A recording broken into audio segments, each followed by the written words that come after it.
I don't want to read stats. I don't want to dig into the papers. I don't want to talk about this week. I don't feel like I have to validate myself to you guys. I think we're past that point.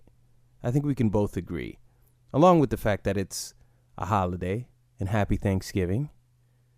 I don't feel like doing any of that because while we all want to laugh at Team Bundy for being in a elimination situation with possibly the worst team in the league in Eric, I feel that it's my duty to put everything into perspective because as I said last week to Paul, for example, that we have to think macro when we're talking shit. We can't just, be fixated on micro.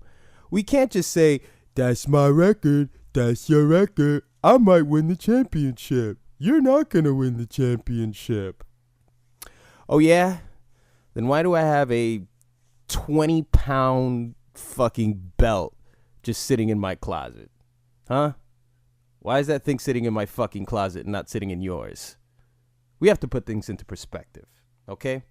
Now, what I'm about to read off is a very important stat. It's the only stat that I looked up this week. It's the only stat that's worth looking up this week.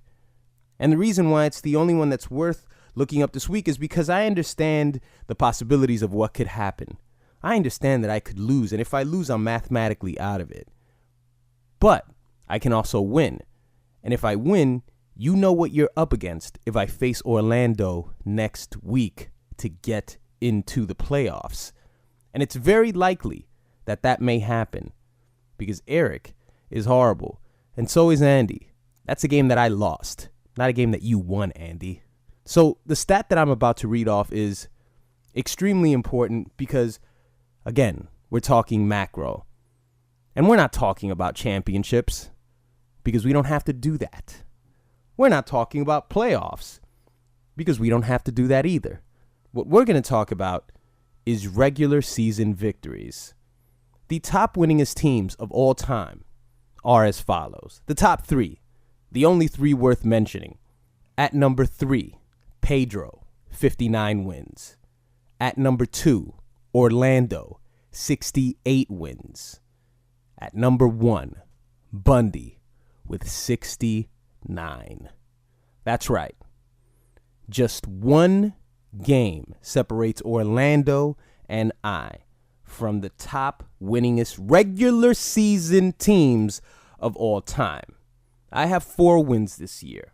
Orlando has 8.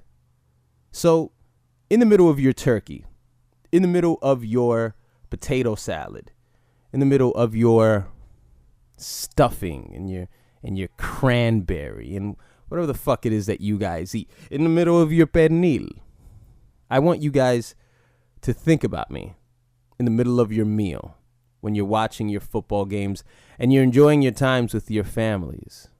I want you to know, at least for just 1 second, that yes, he's facing elimination, but he has 69 wins on the verge of getting to 70.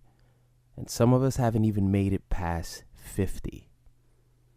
We have Jay at 52. We have Andy at 54. We have Paul at 46. Eric's not even worth mentioning, and neither is Hensel. Paul hasn't played all these seasons, and he may have more wins than Eric and Hensel and Joe. So let's put everything into perspective, folks. Let's understand what we're looking at, and let's realize that it's more than likely, much more than likely, that I will win this week and I will be alive for the next week. Doesn't mean I'm a shoo-in for the playoffs, but it means I get to fight one more week. And if I can remind you that I'm on my way to 70 and you're on your way to 50, 43, 53, whatever it is that you're on your way to, just understand that I'm several seasons ahead of you and we're playing a completely different game. So, as always, may your quarterbacks get hurt before they leave the locker room. May your running backs pull their hamstrings. And may your wide receivers get arrested for marijuana possession. Go fuck yourselves.